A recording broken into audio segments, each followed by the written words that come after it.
ብደጋ ቁልጥሙ እዩ ዘውዲ ደፊኡ ዝርከብ ዘሎ እግዚአብሔር ከዓ ባዕሉ እሞ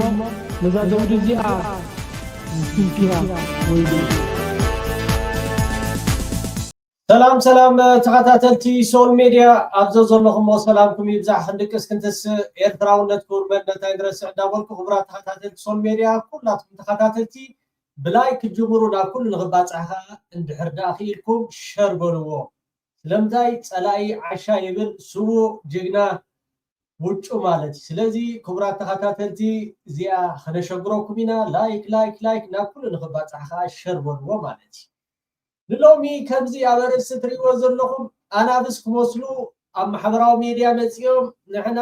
130 ሚልዮን ኢና ንሕና ፅቡቅ ጌርና ቃዛ ክንገብረኩም ኢና ከም እንዳተባሃለ ብዙሕ ዘረባታት ሰሚዕኹም ማለት እዩ ሻዕቢያ ከዓ ያላ ፎርሳ በታ ዝኣተኹማ በኣ ውፅዋ ኢሎም ሻዕቢያ በታ ዝኣተኹማ በኣ ውፅዋ ቻይና ተሰደድካ ኣይሰማም ኣሜሪካ ተሰደድካ ኣይሰማም አልጄሪያ ተሰደድካ አይሰማም ዳርጋ ንኹላቶም በፂሕዎም ምስ መንግስቲ ኤርትራ ዕሮቅኒ ስለዚ ዝኣኽለን ጥሒነን ባዕለ ማርያም ይብላ ከም ዝበሃል ሕጂ ከዓ ካሴት ሓዳሽ ቀይሩ መፂሉ ኩላትኩም ተጋሩ ነዚኣ ክትነቕሑላ መቸም ዝብእ ክሳብ ዝደልዎ ይሕንክስ ኣብ ክልል ኣምሓራ እንታይ ያጋጥመሎ ንዝብል ሕቶ ኩናት መቸም نحنا كم إيرتراويان لعل زخونة نجار بسلانا يكينات عرينا سلن فلت كم حبرتسب كمون كابتي أبدوات تجرا كجبر بتسنحه كينات أبدوات إيرترا كجبر بتسنحه موقعة في برا قدام حدر أديتاتهم كينات ريين زي فلتا تانكريين سعر الزغربولا هم عينة حبرتسب نحنا متعاوتين عايزيهم كنكون فقادنياتات هيكوننا سلازي أبي أحمد حداش كاسيت حزبتي له إسكازي ناي برهان جولا مساقاقريت كوننا نامو لايك زي قبرة كوانا دحان تايقوركم تعماتكم كلاتكم مالتي سلازي سلاي عشاي يالا فرصة كلاتكم لما التبابر بزوجين قابزنال إرترا سايكر قابزنال عبر النسراب لنال باهر لهولاتشين يون بلنال በጣም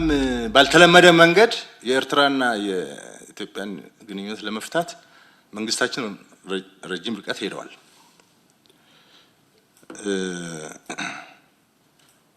ግን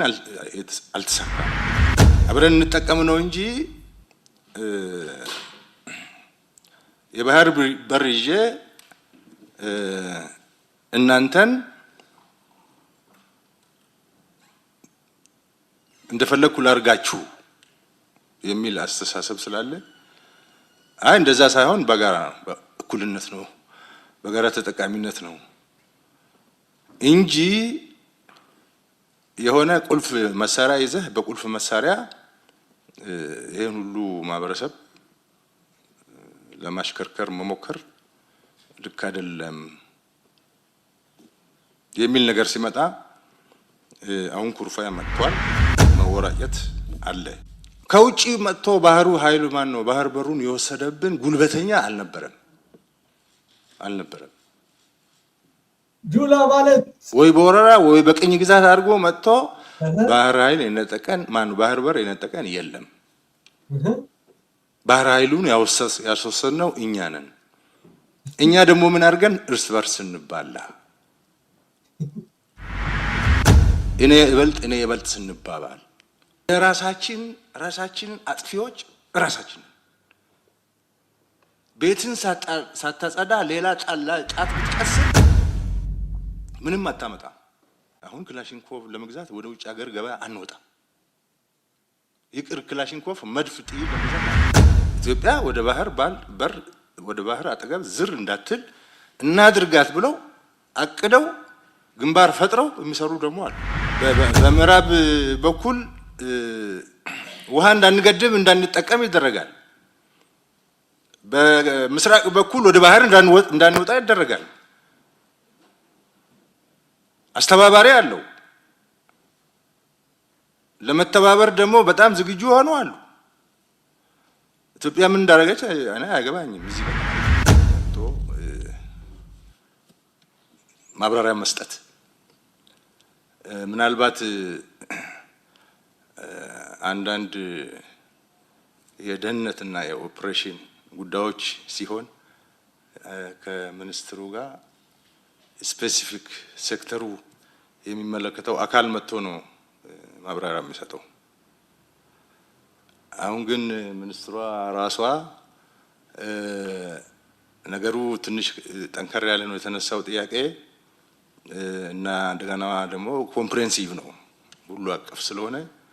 የተቋም መሪ ያስፈልጋል ተብዬ ታዝዤ ነው የመጣሁት።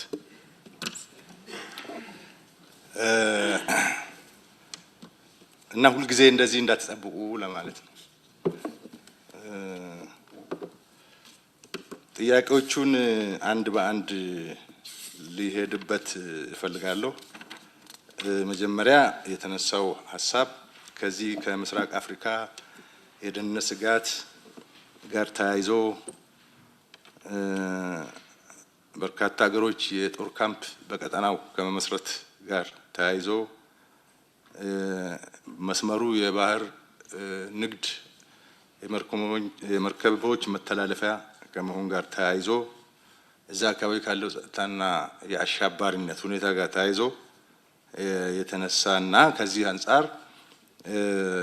በኢትዮጵያ በመከላከያ ደረጃ ከባህር ኃይል ጋር ተያይዞ ከቀጠናው ሀገሮች ጋር ከመስራት ጋር ተያይዞ ምን እየተሰራ ነው? ሓራይ ክቡራት ተኸታተልቲ ሶል ሚድያ ናብቲ ኣገዳሲ ዜና ናብኡ ብለኩም ስርዓት ብዕልግና አብይ አሕመድ ማለት እዩ ንዋና ጸሓፊ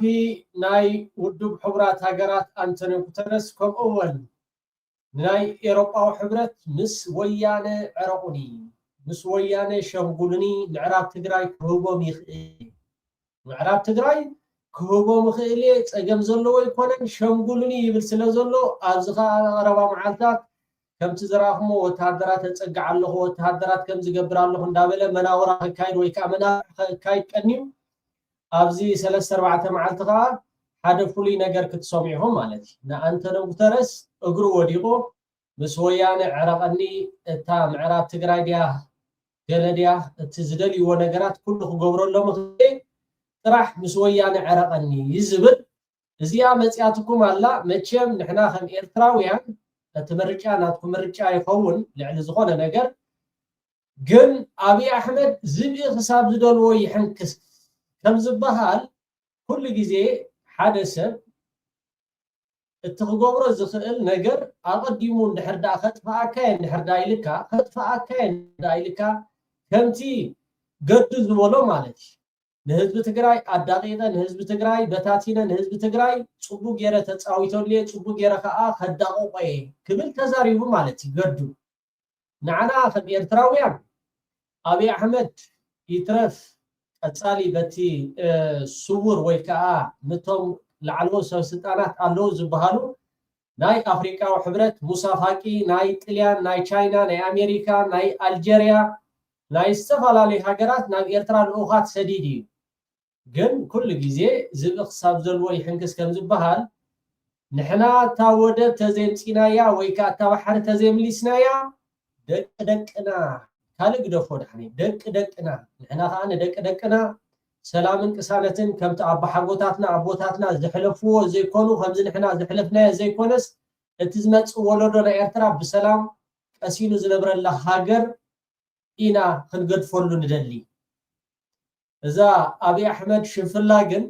ንኽመስል ኣብ ማሕበራዊ ሚድያ መፅኦም ይፍክሩ ይጉዕሩ ይዛረቡ ዘሎን ዘየለን ፅቡሕ እንደይ ፅቡሕን ክንጥሕረኩም ይናብሉ እንህ ሜዳ ኣለዎ ፈረስ ምስተባሃለካ ሕጂ ፋኖ ፅቡቅ ገይሩ ከኳድዶም ጀመረ እቲ ምዕራብ ትግራይ ድዩ ዝደልይዎ ነገራት ክገብረሎም ይኽእል እዚ ከዓ ኮነ ኢሉ ንዓኻትኩም ንኽባታትነኩም ኮነ ኢሉ ከዓ ንዓኻትኩም ክኸፋፍለኩም ገለ ጉርሃት ብፍላጥ ብዘይፍላጥ ወይ ከዓ ኣብቲ ህዝቢ ንምክፍፋል ተባሂሉ ዝተወጠነ አጀንዳ እምበር አብይ አሕመድ ሎሚ ኣይጥዑይ ፅባሕ ኣይጥዑይ ድሕሪ ፅባሕ ኣይጥዑይ ንዓኻትኩም ንምክፍፋል ኢሉ ካብቲ ሰይጣናዊ ውዲት ዋላ ተሃበኩም እቶም ካልኦት ክቆስኑ ይኽእሉ ዶ ሂቡኩም ከሱብ ክብል ይኽእል ዶ ሂቡኩም ከኻባኻትኩም ከንታይ ዝደሊ ዕጥቁኩም ኣራግፉ መፂ ድሕሪ ዕጥቁኩም ኣራግፉ ከዓ ታናይ መጨረሻ ናይ ሰሜን በአይ ስለዘይ ቆስኑ ናይ ሰሜን ዝበሃል ህዝቢ ከምበርኩ ህዝቢ ምሓራ ይኹን ህዝቢ ትግራይ ህዝቢ ኤርትራ እዚኣ እታ ውዒት ዜና ኣብዚ ቀረባ ግዜ ናይ ኤውሮፓ ሕብረት ወይ ከዓ ናይ ውድብ ሕብራት ሃገራት ናይ አፍሪካ ሕብረት ድርድር ምስ ወያነ ዝብል ነገራት ክመጻኩም እሞ ነዚ ብኸመይ ትቀበልዎ ንዓኻትኩም ምልከት ካልእ አብርሃም በላይ ባንዳ ኒክ ትግራይ ናይ ኢዱ ረኺቡ ዝብል ኣብዚ ማሕበራዊ ሚድያ ብጽሑፍ ዘርጊሕ ነይሩ هو أبراهام بلاي مالت حدا دمنيا صلاء حزب تግራይ ንህዝቢ ትግራይ ንኽድብደብ ብድሮን ንኽድብደብ ኣብ ሚኒስትር ምክልኻል ኮይኑ እተን ዝድብድባ ዝነበረ ኣየር ኣብይ ኣሕመድ ጎራሒ ከምዚ ንጌታቸው ረዳ ጽቡቅ ገይሩ ዝጥቀመሉ ዘሎ ነቶም ተጋሩ ጽቡቅ ገይሩ ዝጥቀመሎም ዘሎ ንኸም በዓል ጻድቃን ንኸም በዓል አብርሃም በላይ እንታይ ይጋጥሞ በዚ ጋጣሚ ክቡራት ተኸታተልቲ ኣብዚ ሓለፈ እዋን መቸም እቲ ቃላት እውን ንኽንደግሞ ብጣዕሚ ከምዚኦም ዓይነት ሰባት ኣብ ዓለም የለን ካብዞም ናይ ብልጽግና ማለት እዩ አብርሃም በላይ እዚ መዋሊኦም አብርሃም በላይ እዚ ለኣኺዮም እንታይ ክብሉ ንሚክ ትግራይ ይጸርፍዎ እታ ጽሕፍቲ ርእያ ነይረ ንዞም ተረፍ ዓሳ مساتهم تصوم دلهم سلازي ترف عساهم كتكونوا زبل نميك تقرايكم يلم صحيفهم معرف ندي بالدعنيات معرف ندي نورامات مخان ميك تقرايكا دحان ابتاع عسى مصمو نحنا عسانا خنبلعينا نسخاتكم كا عسا تبلعيهم إلوهم مالك حجي نزيا تشلف هابيلكم قلقل سبات مالك زي ترداكم سلامنتا يخوم إلو ንምንታይ ይቆም ኢሉ መልሱሉ ንዝብል ሕቶ ኩሉ ነገር ንሽሒስኩም ኮለል ክትብሉ ጽቡቕ ነገራት ኣይኮነን ሞ ብሕልፊ ሳራ ትበሃሊ ኣብ ጀርመን ተቐመጢ ብዝተኻለ ክመጠን ኣኽንዲ ቃላት ወዲ ቃላት ክትቋላልብ ካብ ምውዓል ነቲ ነገራት ንምንታይ ይቆሙ ተባሂሉ ንጸላይኻ እንድሕርዳ ኾም ኢልካ እታ ሚክ ትግራይ ዝበላውን ትኽክል እያ ንሕና ተረፍዓሳ ይኮናን ኤርትራዊ ግን እቶም ናይ ብልጽግና ተጋሩ ማለት እዮም ምዞም ናይ ተረፍ ዓሳ ምስኣቶም ትጻመዱ ኣለኹም ተጋሩ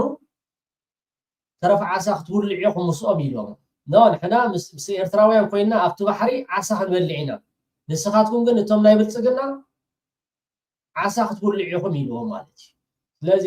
ቃላት ኣይንቕሎብ እየ ክብለኩም ዝደሊ እስከ ብዛዕባ አብርሃም በላይ እንታይ ዝበሃል ዘሎ ናብኡ ከብሎ ተልና ድሕር ከምቲ أتم حسوتي أنا سي ناي تقرأي كيد نفط ناي دواتنا حق أساس تلو خص شعبية تخوينهم داري تكوس الليناي شعبية لا تخوينهم زي تويني واه ناي بتسقنا سراوي تكوي نام راوي تأتن تقرأي كوين كاسي نام راوي تخيل زي كاكو ناي بتسقنا سراوي تكوي ناي ترى سراوي تكوي كونن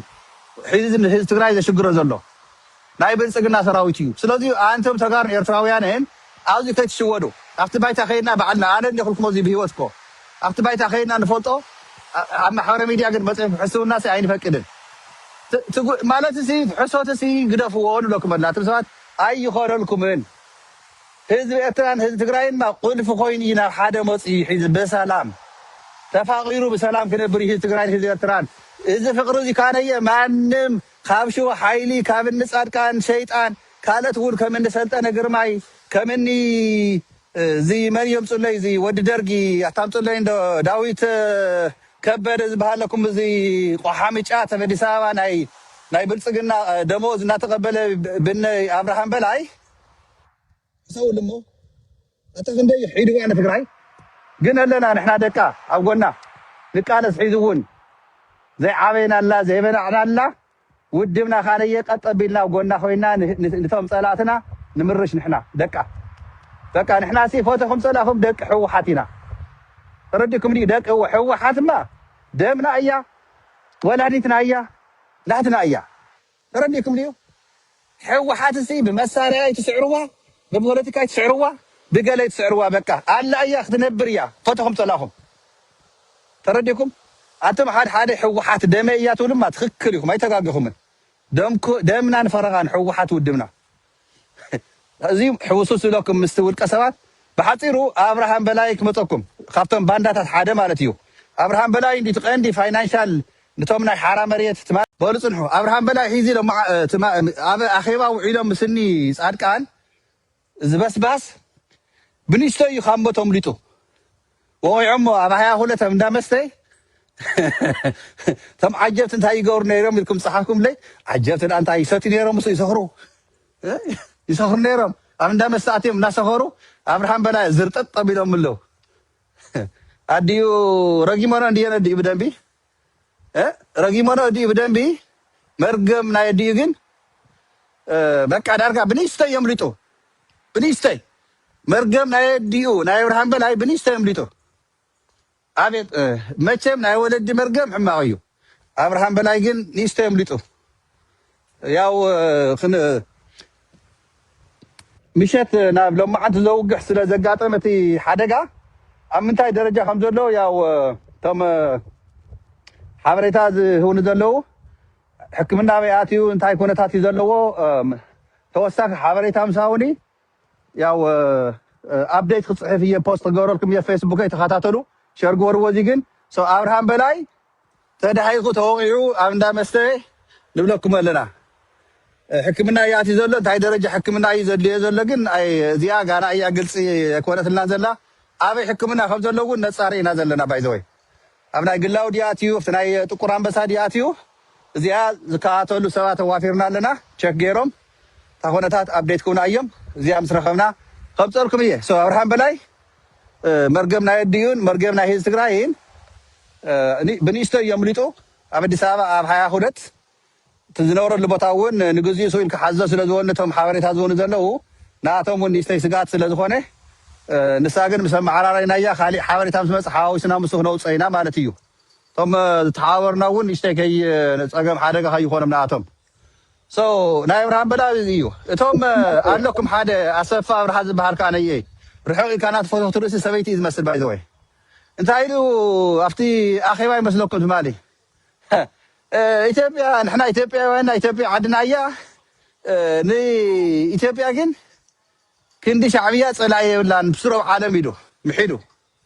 ክንዲ ኤርትራ ኢትዮጵያ ፀላኢ የብላን ኢልና ሕዚ እውን ተጋሪሶ ኮን ኢሉ ይዕድመሎ ባንዳየ ፀላኢ ኢሉምና ባንዳ ምስትውዕል ዘይብሉ ለድኡን ለዋዕሉን ዘይኮነ ሻዕብያ ዝሽርኽ እዩ ባንዳ ማለት كم شعبية صلاة تجري صلاة إثيوبيا يلن بس فدرال منجستي إثيوبيا منجستنا هجرنا وعلى لنا حق منجست لنا ذات أساسر مس فدرال منجست مسرح أفتو علم زرقين زمسكران وعل تدركانا هزب خان زيد سبعي ኢትዮጵያ ንሕና ኢትዮጵያውያን ኢትዮጵያ ዓድና እያ ኢትዮጵያ ግን ክንዲ ሻዕብያ ፀላኢ የብላን ብስሩዕ ዓለም ኢሉ ምሒዱ ክንዲ ኤርትራ ኢትዮጵያ ፀላኢ የብላን ኢሉና ሕዚ እውን ተጋሪሶ ከሎ ሪኢኹም ኤርትራ እያ ፀላኢትኩም እናበሉ ነ ኤርትራውያን ማለት ተጨፍጪፎም እዮም ብኢትዮጵያ ኢትዮጵያ ጀነሳይድ ፈፂማ እያ ብኤርትራ ኣብ ትግራይ ካነየ ንሪኦ ኣለና ሕዚ ኣካውንታብሊቲ ብደርጊ ኣብ ህዝቢ ትግራይን ኣብ ህዝቢ ኤርትራን ዝወረደ ጀነሳይድ ጨፍጫፍ ዝነበረ ተጋሩ ኤርትራውያን እዚ ሓቢርና ተቃሊስና ምሳዓርና ደርጊ ዝግብኦ ነቲ ህዝቢ ኤርትራን ህዝቢ ትግራይን ኣይሓተተን እዚ ግን ስለዘይ ሓተተን ንሕና ግን ኣይንድቅስን ኢትዮጵያ ብሕጊ ክነንጠልጥላ ኢና ተጋሩ ኤርትራውያን ብሓደ ኮይና ዝፈፀመቶ ገበና ወለድና ብሓጎታትናን ክንሓንቃ ኢና ኢትዮጵያ ብሕጊ ናይ ዓለም ኢትዮጵያ በቃ መኻን ኮይና ድኻ ኮይና ድሕሪት ተሪፋ እያ ክትተርፍ أراي أبراهام بلاي مني نتبلو سبات زيتي أبراهام بلاي ميك تجراي تهاريمو زولو زلو زي. أجر زحلفوك زي الزملتون انتهلمون أو قصل تخاخنا كحسهم كمكريه. أمنا بس تهاريمو هيا ولد زلو. مبزحتي نجر جيتش بدم بجر جليس وين. حزوون جن تجراي أكل ኢትዮጵያ እያ ካኡ ክሻዕ ዘይወፀት ዝግበሩ ዘይሕጋዊ ርክባት ወንጀል እዮም ጥራሕ ዘይኮነስ ክሕደት እውን እዮም እዚ ንምእራም ኩላህና ድምፅና ክነስምዕ ኣለና እቶም ጽምዶ ፈጢሮም ዝብሉ ዘለዉ ኣካላት ትግራይ ንኸጥፍኡ ተተሪፉና ዘሎ መንእሰይ ሕዚ እውን ክወስዱልና ከጥፍኡልና እንተዘይኮይኖም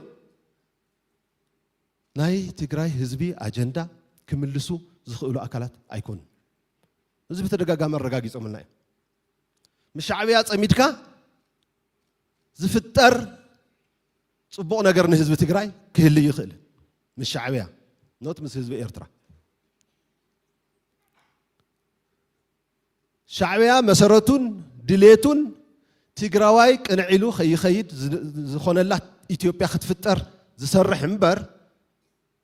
ተጋሩ ቀኒዕና ሓይሊ ሃልዩና ተደራጅና ዓቕሚ ሃልዩና ክንነብር ዘኽእል ነገር ክርኢ ኣይደልን እዚ ረጋጊጹልና እኮ ብተግባር ተመሊስካ ሕዚ እውን ዝተረፈም ኣሎ እሞ ይወድኡ ተኣነ ዝደልየ ነበርኩ ምውዳእ بخالي عينت من قد جيره كفت ميليو دون قرطات محساب زاوية أكلات ناتتقمة نجارات كلوكس فتحت زبل زلوا مالت إذا بدنا بتردينا وزت ألام أبراهام بلاي كمسري وزلهم بحزب تجرا يكون بحزب يرترا زت فنفنا زت تسعينا عندي يمنا إدنا أبي أحمد كوينو نتوم توامتنا يرترا أمودا نتوم توامت يرترا ገንዘብ ባጀት ምስላዕ ተዋፊሩ ክጸርሕ ጸንሐ ኮይኑ ናይ ኢዱ ረኺቡ ይብሎሎም ትግራይ ስለዚ ኩሉ ነገር መዓልቲ ኣለዎ ማለት መዓልቲ ስለዘለዎ ህዝቢ ትግራይ ሕሙም እዩ ህዝቢ ኤርትራ ከዓ በኣኻትኩም ቆሲሊ ቀላማት ካሕዳማት ቀንዲ ንስኻ ኣብቲ ዝነበረ ኩናት ናይ ትግራይ ክሳብ ኣፍ ደገ ደብረ ብርሃን በፂሖም ካብቶም ኣብ ኣስመራ ተላኢካ ብንብዓት ዓድሃሎ ኺድካ الخبر بريزيدنت سياسة فرق بنبعت أجرود حتى سبيخة باندا مالت طلام سلازغونكا مش عيادو مس منجس يرترا دو قال فتبر نسخات أكل هذا ورادا مالت ورادا وردتني سلازغونكا نعها زدن قلص أكاي كونن نجيتاچو نعها مسنتن زدن قلص أكما يكونن سلازي نحنا خم إيرتراويان عهطفو إلا سلازغو حفناكم ولا حدا بأخاتكم زداناقت إيرتراوي يلن سلازي እዚ ባንዳ ናኢዱ ረኺቡሎ መን እዮም ኣብ ዝቕፅል ሚክ ትግራይ ተኸታተሉኒ ይብለኩም ኣሎ መቐናይ ንኹሉ ንምርኣይ ህዋ ብሽ ኩናት ክንገብር ኢና ገለይልኩም ክትፍክሩ ቀኒኹም 2 ዓመት ከም ሓንቲ መዓልቲ ኣበይዳ ኣሎ ሕጂ ለመና ንኤርትራ ለሚንኩም ምዃን ምስ ኣበየኩም ንኤርትራ لوخا سديدكم مخان مسابيكم حجخا نويان خنداناغرو نويان خنتالولو اتي معراب تግራይ ንعو يهبنا مسمحرا اوغيتينا نحنا سلامن عرفتن كنركب ابز طعمنا معلتن ساعتن حزب تግራይ كا خنكفافلو هو اتمريت اندحردا هيبومنا دا امونتاي ندلي اتي دي دي ار زبحالكا عتق موراد بدحريو نزبل اجنداتات كومون حدا كمز عينت حصور تግባራት ተጋሩ ክቅበሉ ወይ ሚልካ እቶም ካልኦት ክቅበሉ ወይ ይቆልየም እቶም መርሕቲ ግን በዚ ጉዳይ እዚ ኣብነን ንሕድኩም ምክፍፋል ክገብር ይሓስብ ስለዘሎ ዕረቁኒ ኩሉ ነገራት ክገብር ድልዌ ዝብል ኣጀንዳ ሒዙ ክመጻኩም እዩ ዝቀረባ መዓልቲ ሓቢርና ክርኤና ክብራት ተኸታተልቲ ሶል ሜድያ ደጋጊመ ኣብዞ ዘለኹም ሰላምኩም ይብዛሕ እቶም ኩሎም حسب مسنا غريتا اوكي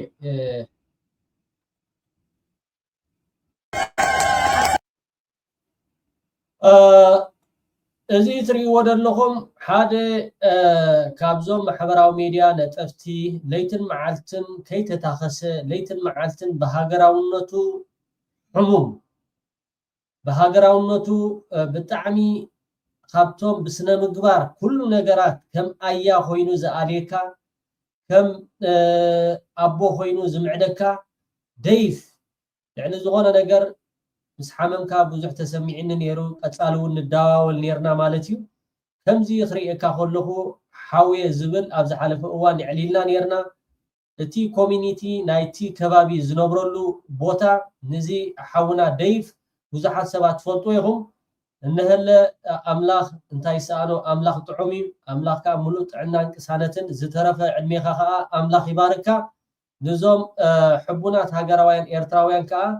ኣብቲ ሓጎስካ ከምዚ ኢሎም ንዓኻ ኣምዓሪጎምኻ ኣምላኽ ከመዝግኑ ከምኡ ከዓ ብተሓጓስ ብጣዕሚ ደስ ኢልኒ ማለት እዩ ስለዚ እቶም ኣብ ሓመር ትፈልጡ ኢኹም ዳዊት ዘይፈልጡ ኣሎ ኢለ ይኣምን እንህልኩም ሓዊዩ ሙሉእ ጥዕና ረኺቡ ብጣዕሚ ደስ ደብል እዩ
اوكي بتعمي لما عنتنا حاجوس معالتي خبرنا املاخي كنا لعل زغونه نجر مالت تي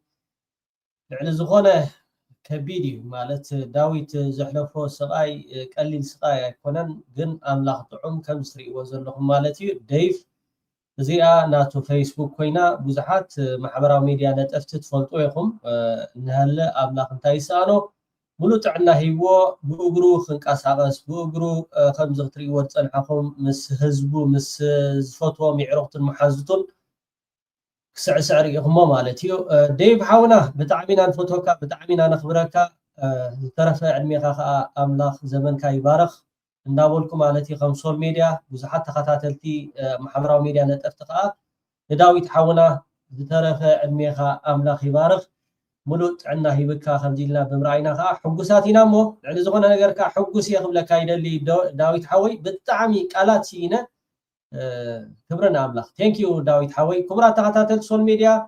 ንኩላትኩም ተኸታተልቲ ከዓ በዚ ኣጋጣሚ ንኩላትኩም ተኸታተልቲ ሶል ሚድያ ኣምላኽ ሙሉእ ዘይጉድል ጥዕና ሃብ ጥዕና ተሉ ኩሉ ኣምላኽ ሙሉእ ዘይጉድል ጥዕና ሃብኩም ካብዚ ዝዓቢ ሓጎስ የለን ናይ ሓውኻ ሓጎስ ናይ ህዝቢ ኤርትራ ሓጎስ ናይ ሓፍትኻ ሓጎስ ናይ ህዝቢ ኤርትራ ሓጎስ ስለዚ ቴንክ ዩ ተሰናይ